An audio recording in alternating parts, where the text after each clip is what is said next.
Apakah saudara ahli juga bisa melihat kaitannya misalnya Menteri Desa itu adalah adik dari saudara Muhaimin Iskandar. Kalau dikontekskan dengan Jokowi dengan Gibran, apakah tidak relevan mengaitkan Muhaimin Iskandar dengan adiknya yang Menteri Desa yang menguasai penyaluran dana desa ini?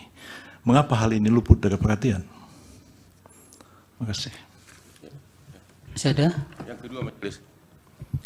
Saudara ahli, apakah Anda setuju teori Anda ini tidak bisa secara konklusif kalau melihat kenyataan di Sumatera Barat dan di Aceh?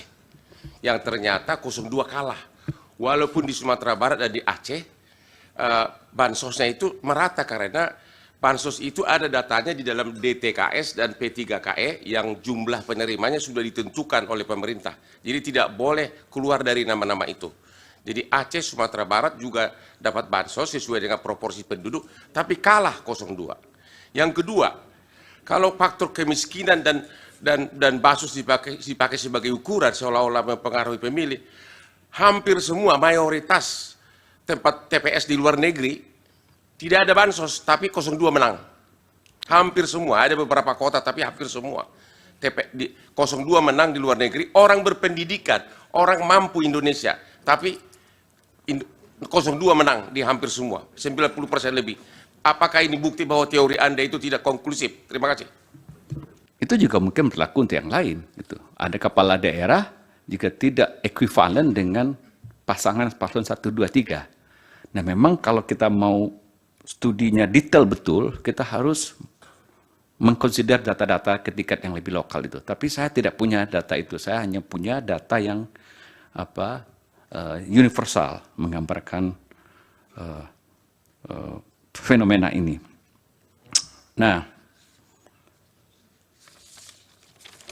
mungkin saya masuk ke Pak Horman tadi ya. Nah ini Sumbar dan Aceh malah 02-nya kalah. Begini, studi ini kan hanya memperlihatkan bahwa variansi atau sumber varian kalau dalam bahasa statistik yang mempengaruhi voting behavior dari faktor ketertarikan orang terbansos itu 29%. Jadi masih ada 71% penyebab lain yang kenapa orang memilih si A, si B menjadi presiden yang dia mau pilih. Jadi masih ada faktor lain. Nah, faktor-faktor yang ini sekaligus juga merespon mungkin yang mulia Bu Eni Nurmadingsi bahwa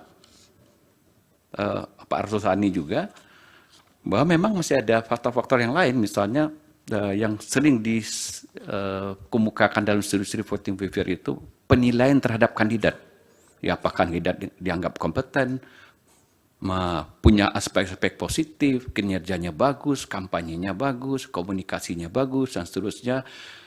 Juga masalah bekerjanya faktor-faktor sosiologi seperti pertemanan, persukuan. Jadi itu 79% itu. Nah, hanya 21,9% yang disumbang oleh ketertarikan orang dengan bansos. Itu menyebabkan jadi mungkin di dua tempat itu bekerja faktor yang lain.